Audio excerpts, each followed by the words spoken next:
지역사회 내 전파에서 3차 감염자가 처음으로 나왔습니다. 현재까지 지금 전 세계적으로 신종 코로나 바이러스가 퍼지고 있긴 하지만 3차 감염자가 나온 것은 중국에 이어서 우리나라가 첫 번째입니다. 그만큼 지역사회 내 전파 가능성이 좀 커졌다는 것을 의미를 하고 3번 확진자 중국에서 오신 분인데요. 이분이랑 같이 식당에서 식사를 1시간 반 동안 했는데 그때 감염이 됐습니다. 이분의 아내와 아들이 최종적으로 확진 판정을 받았습니다. 같은 공간 내에서 생활을 했기 때문에 그만큼 감염 가능성이 높았고 실제로 감염이 된 것으로 파악이 된 거죠. 7번, 8번 감염자도 같은 비행기를 타고 왔다고. 8번 같은 경우에는 중국에서 우한에 있다가 칭다오를 거쳐서 우리나라로 입국하신 분인데요. 서울에서 머무르다 군산으로 이동을 했습니다. 그런데 군산에서 일단 발열 증상이나 오한이 좀 나타나서 내과에 내방을 해가지고 검사를 했었는데 1차에서는 음성이 나왔습니다. 집으로 가셔가지고 좀 지역사회 활동을 하다가 며칠 있다가 2차 검사를 했는데 확진자로 나왔습니다. 확진하셨던 분께서 지역사회 내를 조금 돌아다녔다는 점에서 좀 우려가 커지는 상황은 맞습니다. 그러면 처음 검사를 한다고 해서 무조건 확실하게 양성, 음성이 안 나올 수도 있고. 기존에는 이 DNA를 좀 증폭을 해가지고 그것이 코로나 바이러스와 일치를 하는지를 1차 검사, 2차 검사를 통해서 이루어졌었는데 이 검사법 자체가 바뀌긴 했습니다. 이 검사 시간이 기존에는 길면은 이틀까지 걸렸었는데 이것을 4분의 1 정도 단축해서 6시간만 걸리는 걸로 검사법이 모두 바뀌었거든요. 앞으로 검사에서는 1차에서 음성 나고 2차에서 양성 나왔다 그런 사태는 벌어지지 않을 것으로 보입니다. 오전에 속보 네. 같은 게 그 7번째 확진자가 나왔다. 근데 오후에 갑자기 네. 4명이 한꺼번에 나왔다고 해서 저 깜짝 놀랐습니다. 이게. 그러니까 환자 증가하는 속도 자체가 너무 빠르거든요. 중국도 그렇고 우리나라도 그렇고 연상되는 게 2003년의 사스 사태 그리고 2015년 우리 그 메르스 사태를 한번 겪었지 않습니까? 네. 치사율을 보면 9.6%입니다. 우리가 독감이나 인플루엔자가 걸렸을 때 치사율 자체가 0.2% 내외거든요. 이 병에 걸리면 10명 중에 1명이 죽는다는 이야기였어요. 이 신종 코로나 바이러스가 사스와 동일하게 코로나 바이러스, 신종이라는 게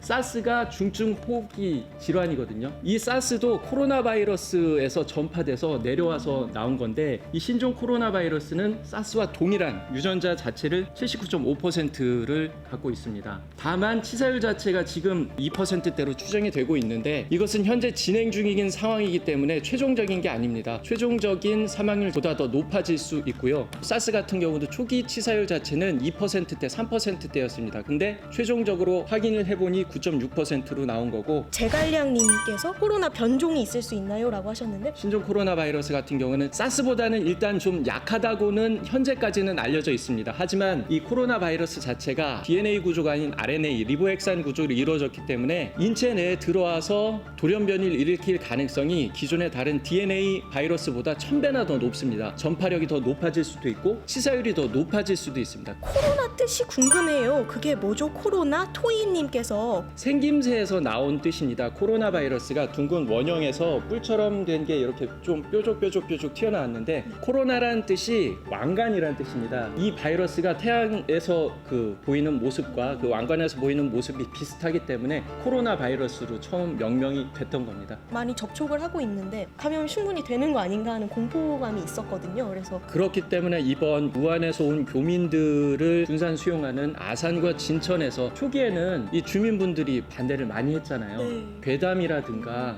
잘못된 전염 방식, 뭐 공기 중으로 옮아간다, 근처 몇 미터만 있어도 옮는다 이런 잘못된 상식들이 계속해서 퍼지고 있었는데 최근에는 또 아산 분들께서 응원의 메시지를 좀 하셨잖아요. 네. 최근에 소셜미디어라든지 온라인 카페 보면 위얼 아산 이렇게 구호를 적어서 우리는 환영한다. 교민들 와서 안전하게 또 편안하게 쉬다가 가면 좋겠다 하는 메시지를 그렇죠. 올려주고 계세요. 사진이랑 함께. 우리 국민입니다.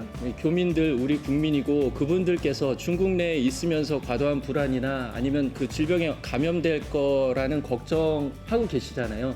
그분들을 모셔오는 건데 관용과 배려 자체가 좀 필요한 상황인 것 같습니다. 기르던 애완견이 있는데 그 개도 감염 가능성이 있나요? 현재까지 코로나 바이러스가 개에서 발견된 적은 없습니다. 고양이에서도 발견된 적은 없습니다. 애완동물 기르시는 분들 너무 과도한 우려 가지실 필요 없습니다. 주변에서도 걱정 많이 하고 심지어 마스크 낀 강아지 사진이 돌아다니더라고요. 네, 근데 인수공통 아직까지 감염병이긴 하지만 개나 고양이에 있어서는 확인된 바 없고 사스의 매개체가 된 사양 고양이는 야생 고양이입니다. 집에서 기르는 고양이는 아닙니다. 손만 잘 씻으면 되나요? 가장 좋은 예방법은 뭘까요? 신종 코로나 바이러스뿐만이 아니라 뭐 사스도 메르스도 해당됩니다. 손 철저히 씻고 마스크만 잘 하고 다니면은 감염병의 90% 이상은 예방할 수 있습니다. 90%라는 게 마스크를 좀 잘못 쓰거나 손을 좀 덜 씻거나 했을 때 나타나는 거지, 제대로만 씻으면 99% 이상 감염을 예방할 수 있습니다. 광저우에서 우한에 들렸다가 돌아온 뒤 일가족이 집단 감염이 된 사례가 있는데요. 유일하게 안 걸린 사람이 있었습니다. 10살 어린이였는데